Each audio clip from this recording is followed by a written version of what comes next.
अधिक समय मैं भी नहीं लूँगा।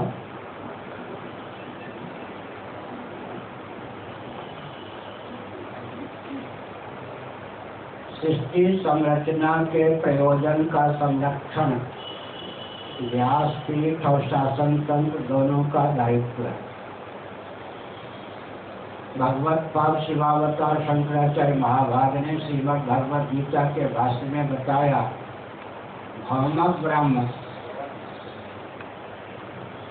भौमक ब्राह्मणों के ब्राह्मणत्व की रक्षा के लिए भगवान का अवतार होता है। भौमक ब्राह्मणों के ब्राह्मणत्व की रक्षा के लिए भगवान का अवतार होता है। ब्राह्मण जब ब्राह्मणत्व की रक्षा करने में समर्थ होते हैं और क्षत्रिय उनके अंगत होते हैं, तो धर्मराज और रामराज की स्थापना होती है। जो भी आपने सुझाव दिया, क्योंकि हमारा आपका संपर्क वर्षों से अवरुद्ध सा है, सारे प्रकल्प क्रियान्वित हैं और शासन तंत्र से हम नहीं डरते। शासन तंत्र डरता है और अनुगमन करने के लिए बाध्य है। उदाहरण मैं देता हूँ, आप महान भावों के विनोद के लिए, आप महान भावों की प्रसन्नता के लिए भारत के प्रधानमंत्री जी के मुखारबिंद से मैं कहूँगा, व्यंग्यास्त्र 2 दिनों तक निकला, गोरक्षक गुंडे अधिक। माननीय उच्चतम न्यायालय ने भी प्रांतीय शासन तंत्र को भेज दिया, इन गुंडों पर, गोरक्षक गुंडों पर नियंत्रण किया है। मेरे वक्तव्य के बाद क्या परिवर्तन हुआ आप देख रहे हैं। सेना को लेकर मैंने कहा, जिन सैनिकों ने बाढ़ के चपेट में आने से मुक्त किया युवकों को, वे युवक उनको पत्थर मार रहे हैं। एक सामान्य व्यक्ति को भी आत्मरक्षा का अधिकार प्राप्त है, लेकिन सैनिक जो सीमा पर प्राणों को हथेली पर लेकर जूझ रहे हैं, उन्हीं के आत्मरक्षा का भी अधिकार प्राप्त नहीं है। उसके बाद शासन तंत्र ने क्या क्या कदम उठाया है आपको यह भी मालूम है। केवल मैं 3 बिंदु दे रहा हूँ। कार्य करने के लिए भूमार्ग होता है, एक भूगर्भ मार्ग, एक नभो मार्ग। भूगर्भ मार्ग में सेना चाहिए। हमारे पास 10,000 तोड़फोड़ वाले नहीं, बहुत संयत 10,000 तो हमारे आदित्य वाहिनी के सदस्य केवल उड़ीसा में, तो गाली भी नहीं देते, चाटा भी नहीं मारते, लेकिन सरकार सावधान रहती है। भूमार्ग पर सेवा का प्रकल्प चाहिए। नभो मार्ग से सद्भाव पूर्वक संवाद के माध्यम से सैद्धांतिक निष्पत्ति लेकर उसके क्रियान्वयन का प्रकल्प चाहिए। केवल मैं एक वाक्य संदर्भ में कहना चाहता हूँ, सृष्टि संरचना के प्रयोजन को अन्यथा करने पर विकास संभव नहीं। श्रीमद् भागवत के 10वें स्कंद के 87 अध्याय के दूसरे श्लोक में एक तथ्य प्रकाशित किया गया, बुद्धिन्द्रिय मन प्राणं गणानाम अचिदर प्रभु मात्रार्थम च भवार्थम च आत्मने कल्पनाय च। जनानाम शब्द का श्रीधर स्वामी ने कहा, यहाँ जीवार्था सृष्टि का वर्णन, मात्रार्थम च भवार्थम च आत्मने अकल्पनाय च। श्रीधरी जी का अनुसार अर्थ काम धार मोक्ष संयत पुरुषार्थ चतुष्टय की रक्षा की भावना से भगवान सृष्टि की संरचना करते हैं और अकृतार्थ प्राणी जो महाप्रलय के अव्यवहित पूर्वक क्षण पर्यंत कैवल्य मोक्ष नहीं प्राप्त कर सके, उनको कृतार्थता का पुनः अवसर प्रदान करने की भावना से उन जीवों को पूर्व कर्मोपासना के अनुरूप देहेंद्रिय प्राणांतकरण से युक्त जीवन प्रदान करते हैं। तो सृष्टि संरचना का प्रयोजन यह स्पष्ट ही है, मात्रार्थम च भवार्थम च आत्मने अकल्पनाय च। बुद्धिन्द्रिय मन प्राणं गणानाम अचिदर प्रभु मात्रार्थम च भवार्थम च आत्मने कल्पनाय च। पुरुषार्थ चतुष्टय का विलोपन हो, अर्थ और काम नास्तिक आस्तिक उभय सम्मत पुरुषार्थ है, लेकिन हमारी अपूर्णता है कि हम धर्म और मोक्ष को प्रधान मानते हैं। धर्म के द्वारा नियंत्रित अर्थ हो, काम हो, तो प्रकल्प जो भी चलना चाहिए चल ही सकता है। आपके विनोद के लिए मैं संकेत करता हूँ, आपने चतुराम्नाय चतुष्पीठ की चर्चा की कि अंग्रेजों की कूटनीति थी। इस 21वीं शताब्दी में भी अपने यहाँ पोप को उन्होंने पाल के रखा है। और वो जो पोप महोदय होते हैं, जिस शहर में निवास करते हैं, राजधानी का रूप दिया गया है। पोप केवल रिलीजन, पंथ या मजहब के ही गुरु नहीं होते, बल्कि वो राष्ट्राध्यक्ष और सेनाध्यक्ष भी होते हैं। लेकिन हमारे यहाँ 70 वर्ष पूर्व ही एक किसी राजनेता को आध्यात्मिक मनीषी के रूप में उद्घोषित करके व्यासपीठ को विकृत और लुप्त करने का षड्यंत्र अंग्रेजों ने चलाया, नाम आप जानते हैं। उसके बाद विनोबा जी आए, उसके बाद माननीय दलाई लामा जी। आज भारत में शंकराचार्य को धर्मगुरु के रूप में प्रशासनिक तंत्र पर, सामाजिक तंत्र पर उद्भाषित नहीं किया जा रहा है। किसको किया गया? पहले गांधी जी थे, उसके बाद विनोबा जी, आजकल माननीय दलाई लामा। माननीय दलाई लामा जी 54 वर्षों से अधिक समय से भारत में माननीय अतिथि के रूप में निवास कर रहे हैं। तिब्बत का संविधान देखें तो वो बौद्धों के सार्वभौम धर्मगुरु ही नहीं होते हैं, बल्कि राष्ट्राध्यक्ष और सेनाध्यक्ष भी होते हैं। हमने संकेत किया अंग्रेजों का षड्यंत्र अपने यहाँ एलिजाबेथ को विक्टोरिया से भी अधिक समय से रानी बना के रखा है। अपने यहाँ राजतंत्र को भी क्या सुरक्षित रखा अंग्रेजों ने। हमारे यहाँ 70 वर्ष पहले ही विलुप्त कर दिया। कल भी मैंने कहा था, महाभारत शांति पर्व का अनुशीलन के लिए मंत्रिमंडल में 4 ब्राह्मण होना चाहिए,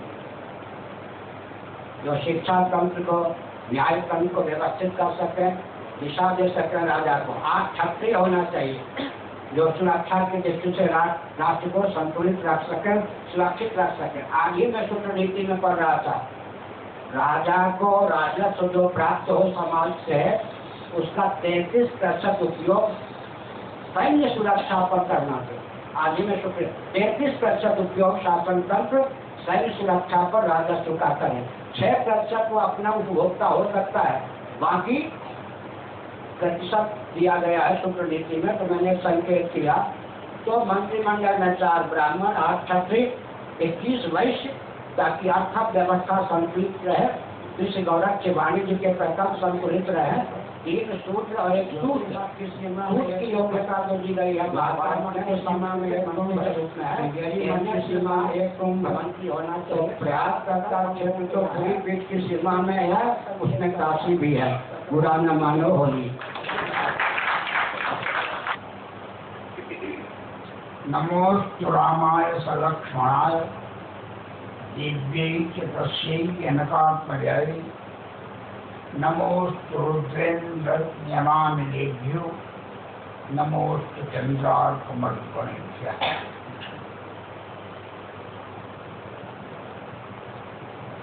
श्रद्धेय पुरी पीठाधीश्वर महाराज श्री शंकराचार्य जी, हमारे अग्रज व्याकरण आदि अनेक शास्त्रों के उद्भव विद्वान, काशी विद्युत परिषद के अध्यक्ष आचार्य शुक्ल जी और विद्युत परिषद के उपस्थित अनेक सदस्य मंत्री, सज्जनों एवं देवी,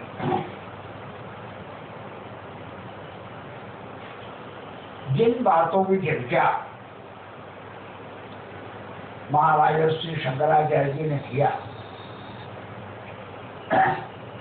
हमारे अध्यक्ष महोदय ने कहा कि सारा श्री काशी विद्युत परिषद उन्हीं परंपराओं के अनुसार सारे शास्त्र के नियमों का, शास्त्र के अनुसार लोक के नियमों का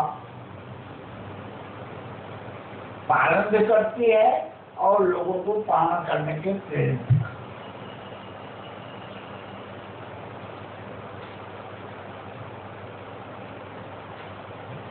पुरुषार्थ के तुष्टा के विषय में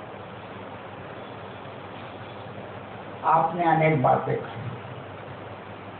उसमें धर्म, अर्थ, काम, मोक्ष, एक जो 4 पुरुषार्थ हैं, इन्हीं को परम लक्ष्य के रूप में स्थापित करके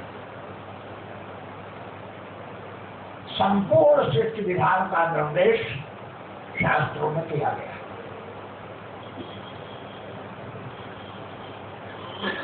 बड़ा दुर्भाग्य है इस देश का कि इस समय इन चारों पुरुषार्थों को विकृत और दूषित करने का काम किया जा रहा है,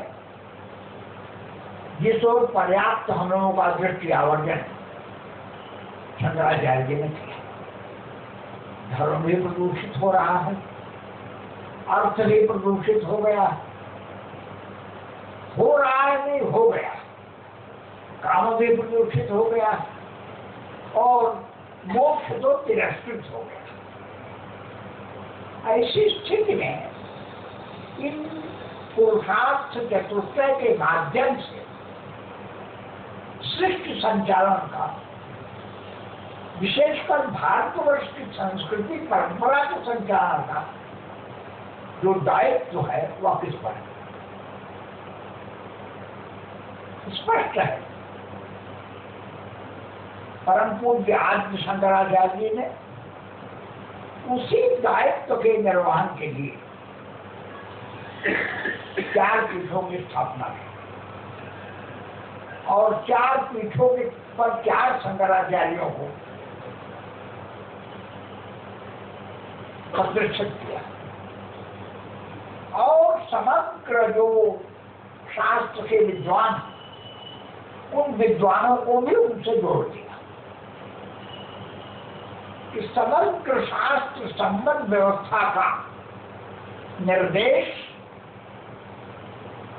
शंकराचार्यों के माध्यम से होगा और विद्वान उसके पालन के लिए उसके द्वारा सृष्टि के विधान के संचालन के लिए तत्पर रहेंगे और लोगों को भी प्रेरित करेंगे। किंतु अभी हमारे शुक्र जी ने बड़ी अच्छी बात कही कि धर्म में विकृति, धर्म में प्रदूषण तो ठीक, धर्माचार्यों में भी विकृति और प्रदूषण ने स्थान प्राप्त कर लिया। तथा कथित धर्माचार्य आज हमारे प्रतिष्ठित धर्माचार्यों के अलावा कई गुना बढ़ा। तो जिनसे हम धर्म के सात्विक आचरण की अपेक्षा करते हैं और जिनसे उनकर के विद्वानों को भी उस मार्ग पर लोग को ले चलने का दायित्व प्राप्त हुआ है, वह कैसे संभव? अभी महाराज श्री ने जितनी बातें कही वह अधिकांश यहाँ के राजनीतिज्ञों को लेकर के और राजनीतिक संचालकों को लेकर के कही। वह तो ठीक है अपने स्थान पर, किंतु ये जो तथाकथित जिसको शोक आय धर्माचार्य और उनके द्वारा जिस समाज का निर्माण हो रहा है, प्रदूषित धर्म के द्वारा प्रदूषित धार्मिक समाज का, वह उनका समुदाय, उनका बल, उनकी क्षमता, उनका समूह जो बहुत बहुसंख्यक रूप में हमारे सामने है, उनको भी बहुत बड़ा हेतु और कारण आधार मानना चाहिए। आज के विकृति में वे भी तो उतने ही बड़े साजिश करने वाले हैं, हमारे शास्त्र को, धर्म को विकृत करने वाले। विशेष लंबा व्याख्यान देने की इच्छा नहीं है, जब विषय बहुत गंभीर और भारी।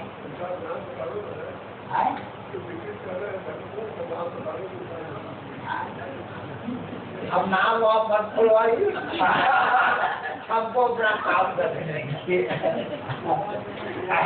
कल को हमारे धंधे बैठ जाएंगे।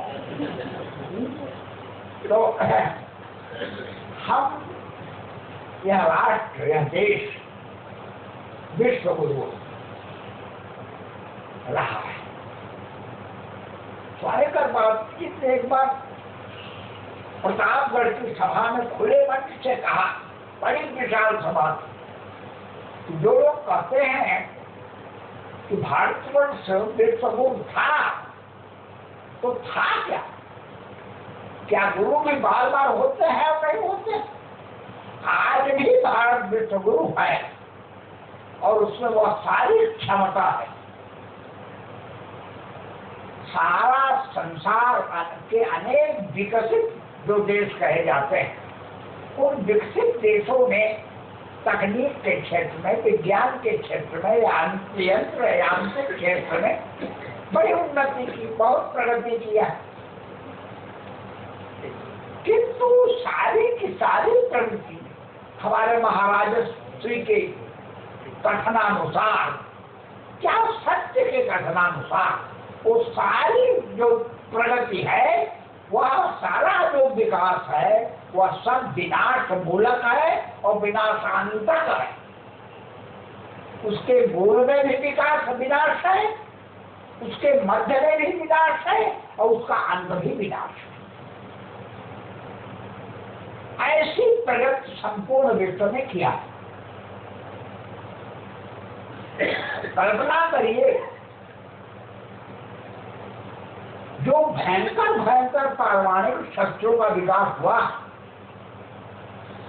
एक दो पारमाणविक शस्त्र के विस्फोट से संपूर्ण पृथ्वी को नाश करने की क्षमता विश्व के विकसित राष्ट्रों में है। किसी राष्ट्राध्यक्ष ट्रंप जैसा कोई और भयंकर इंसान अगर वो हो जाएगा तो, और उसकी मनोविकृति उसमें पैदा हो जाए, और अगर पारमाणविक युद्ध उत्पन्न हो जाए, तो मानवता और संपूर्ण पृथ्वी का विनाश। इस शस्त्र विकास के माध्यम से, यांत्रिक विकास के माध्यम से संपूर्ण विश्व का विनाश संभावित। ऐसी भयावह स्थिति में आज हम रह रहे हैं, जहां तक शांति की अपेक्षा है, परस्पर सह अस्तित्व की अपेक्षा है, बंधुत्व की अपेक्षा है, उसके लिए विश्व के संपूर्ण विचारक चिंतक सोच रहे हैं कि यह हमको शांति, अस्तित्व, बंधुत्व से रहने का जीवन कैसे सुलभ,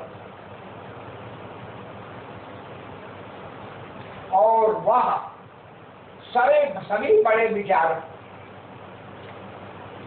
आज इस बात से लगभग सहमत हो रहे हैं कि वह जो विद्या है, वह जो मंत्र है, वह जो अस्तित्व का, विकास का, मनुष्य के सुंदर जीवन का जो रहस्य है, वह भारत के पास ही सुरक्षित आज भी। उसका उपयोग भी काफी असंख्य लोग कर रहे हैं। आप देख रहे हैं कि योग पूरे विश्व में अपनाया जा रहा हो, किस स्तर का, किस ढंग का है अलग बात, किंतु वह शांति का माध्यम है, अस्तित्व का माध्यम है, हमारे जीवन के रक्षा का साधन है। इस बात को मान करके विश्व के लोग उसकी ओर उन्मुख हैं। हमारे यहाँ विद्याएं बहुत, अनेक विद्याएं, लेकिन उन सारी विद्याओं में ही भगवान ने गीता ने कहा, श्रीमद् भगवद गीता ने, कि अध्यात्म विद्या विद्यानां वाद प्रबल होगा। सारी विद्याओं के मध्य में जो अध्यात्म विद्या है, आत्म तत्व ज्ञान की जो विद्या है, वह साक्षात परमेश्वर स्वरूप।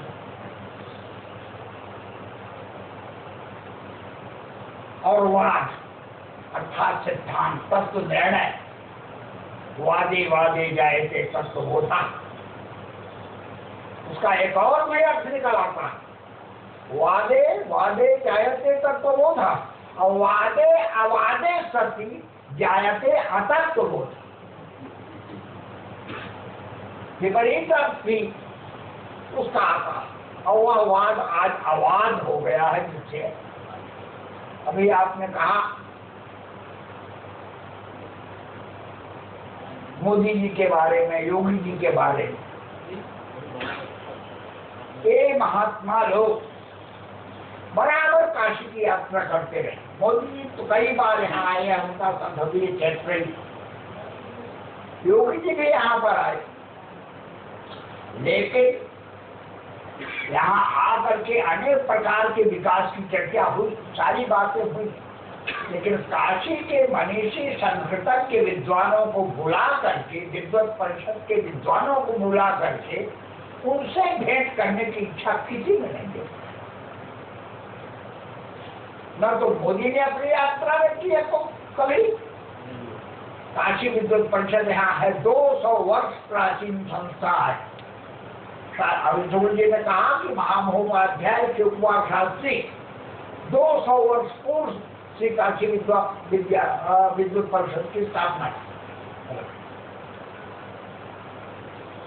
और आज की सरकार तो ऐसी, किंतु ब्रिटिश सरकार जब थी, ब्रिटिश गवर्नमेंट जब थी, तो धर्म के विषय में कभी हस्तक्षेप करने की अपेक्षा धर्म के विषय का जो भी निर्णय होता था, उस निर्णय के लिए परामर्श श्री काशी विद्वत परिषद से लिया गया।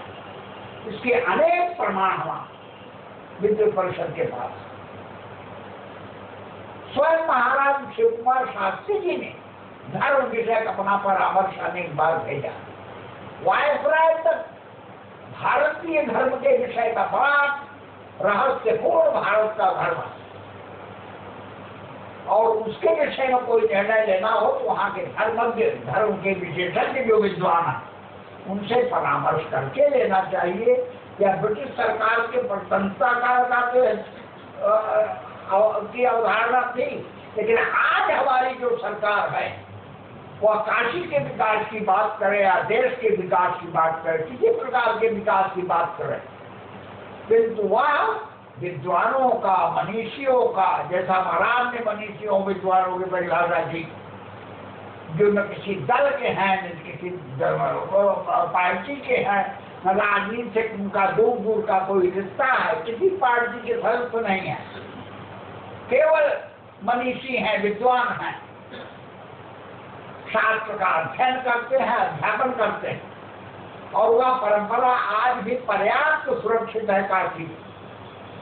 किंतु उन विद्वानों से, मनीषियों से परामर्श या उनसे मिलने तक का समय किसी राजनेता, चाहे प्रधानमंत्री रहे हो, चाहे योगी जी भी आए, योगी जी साक्षात योगी हैं, कम से कम उनके ही मन में हवा आनी चाहिए थी कि काशी विद्वत परिषद के विद्वानों से मिला जाए, उनकी भी राय ली जाए, लेकिन ऐसा नहीं। तो आज भी पूरा विश्व भारत की ओर देख रहा, और वह यह जानता है कि अगर विश्व के अस्तित्व की रक्षा होनी है, विश्व में शांति की स्थापना होनी है, तो केवल भारत का जो अध्यात्म ज्ञान है, भारत का जो योग ज्ञान है, भारत का जो धर्माचरण है, नियम है, शास्त्र सम्मत जीवन पद्धति जो भारत की है, उसी के द्वारा विश्व में शांति हो सकती है और मानव के अस्तित्व की रक्षा हो सकती है।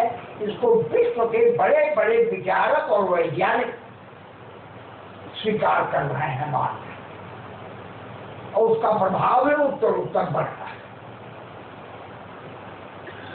तो हम लोग विशेष लंबा व्याख्यान न देकर यही महाराज से अनुरोध करेंगे कि आपके विचारों का पूर्ण रूप से काशी विद्वत परिषद के द्वारा समर्थन। आपके जानकारी के लिए एक बात हम बता दें कि आपकी जानकारी के लिए हम एक बार बता दें कि श्री काशी विद्वत परिषद के विषय में शायद आपकी अवधारणा कभी भी विपरीत हो नहीं सकती। इसलिए नहीं हो सकती कि श्री काशी विद्वत परिषद एक ही है, जैसे आज हमारे सम्मान्य प्रतिष्ठित धर्माचार्यों के अतिरिक्त अनेक धर्माचार्य पैदा हो जा रहे हैं, सो काल तथाकथित धर्माचार्य, उसी तरह से श्री काशी विद्युत परिषद के विरोध में भी अनेक परिषदें पैदा हो जा रही हैं, जो अपना विद्युत परिषद नामकरण कर लेती है और बड़े ढंग से अपना हर वर्ण को, हर जाति को, हर व्यक्ति को हर प्रकार की उपाधि देने का काम शुरू कर दिया। ऐसी परिस्थितियां पैदा हो गई हैं। उनकी चर्चा से अगर आप प्रभावित हुए हो तो बात दूसरी है, अन्यथा श्री काशी विद्युत परिषद अपनी प्राचीनतम शास्त्र परंपरा, वैदिक परंपरा के अनुरूप ही उसका जैसा सिद्धांत प्राचीन था वैसा आज भी है। और अपायम चिंतित प्राज्ञ तथा तथोपायन की चिंता, उपाय की भी चिंता करनी चाहिए। भले ही हम मुष्टिमेय क्यों हैं, मुष्टिमेय हैं, अल्पसंख्यक शब्द तो बदनाम शब्द है, इसका प्रयोग नहीं करना चाहिए। हमारी भले ही संख्या का, किंतु ऐसे आचार्यों के मार्गदर्शन, आपने सारी बात तो कह दी कि ऐसे होना चाहिए, ऐसा होना चाहिए, हो कैसे? होना तो चाहिए, लेकिन हो कैसे? होने का मार्गदर्शन कैसे प्राप्त हो? उस मार्ग पर दीप जलाने के लिए को कुछ लोगों को आगे आना पड़ेगा। तो आपके हमारे और पीठ के जो मान्य प्रतिष्ठित शंकराचार्य हैं, उनके आप आचार्यों के नेतृत्व में एक सनातन संगठन की अपेक्षा, एक सनातन संगठन जो वस्तुतः भारतीय संस्कृति के अनुरूप, धर्मशास्त्र के अनुकूल, जो शिष्ट विधान की अपेक्षा करती है और विकास की अपेक्षा करती है, मानव प्रगति की अपेक्षा करती है, ऐसे लोगों को आगे आना पड़ेगा। उनका एक समूह, उनका एक संगठन तैयार करना पड़ेगा। उसको हम नाम कुछ भी दे, सनातन सेना है, सनातन परंपरा के अनुयायी है, लेकिन एक सनातन का धर्म का संरक्षण दल अखिल भारतीय स्तर पर यत्न करेंगे तो विश्व स्तर पर भी संभव, लेकिन पहले भारतीय स्तर पर एक सनातन संरक्षण दल के समूह की, समुदाय की स्थापना की आवश्यकता है। और वह सक्रिय रूप से आज की विकृतियों का विरोध करने के लिए आगे आए, चाहे वह विकास में हो, चाहे राजनीति में हो। जहाँ जहाँ विकृतियां हैं, जहाँ जहाँ प्रदूषण है, उसके खिलाफ हम एक व्यक्ति के रूप में, अगर चाहे वो शंकराचार्य क्यों, एक व्यक्ति के रूप में अगर हम कहीं अपनी आवाज उठाते हैं, भाषण देते हैं, तो अखबार क्या भले ही निकल जाएगी, तो उसका प्रभाव क्या? उसके प्रभाव को स्थापित करने के लिए आज यत्न करने की बहुत बड़ी आवश्यकता है, जरूरत है। अगर इसके लिए हमारे महाराज श्री मार्गदर्शन करें, आगे आए और उसका नेतृत्व करने के लिए अग्रसर हो, तो निश्चित रूप से सनातन परंपरा का, सनातन संस्कृति का, हमारे पुरुषार्थ के प्रत्यय का संरक्षण करने में हम सब अग्रसर हो सकते हैं, समर्थ हो सकते हैं। श्री काशी विद्युत परिषद के लिए हमेशा आपके साथ। स्वामी जी महाराज बगल में बैठे विद्युत परिषद के महामंत्री, साहित्य शास्त्र के मर्दक उपाध्याय जी, और इधर बैठे ब्राह्मण जी, गर्गी, कई विद्वान बैठे और उपस्थित सज्जन। मैं कई दिन से बीमार था। आज फोन गया सुकुल जी का कि महाराज जी आए हैं, उनके यहाँ चलना है। तो उनके भाई हम तो आ नहीं सकते, इन्होंने हमको कहा गाड़ी भेजो। तो मैं अभी दवा लेने जा रहा, लेकिन महाराज जी का दर्शन गंगा सागर में हुआ था कई जगह। आपका बड़ा स्नेह। महाराज जी हमको कहे आप भी भाषण दीजिए। मैं भी बोला पंचदशी, और महाराज जी भी पंचदशी पर बोले, तो अच्छा लगा। तो आज हमको सौभाग्य प्राप्त हुआ, इसलिए मैं यहाँ आया।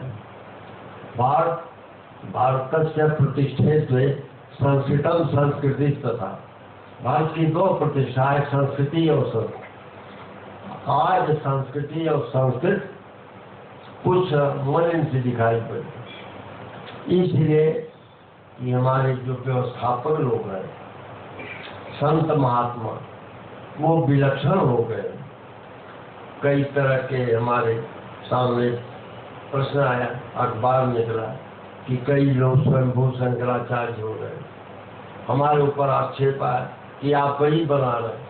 तो मैंने पत्रकार वार्ता किया और 2500 विद्वान आए और सब पत्रकार लोग आए। मैंने कहा हम कभी भी स्वयंभू संस्कारों के आचार्यों के कार्यक्रम में कभी नहीं गए, न उनका प्रतिपादन किया।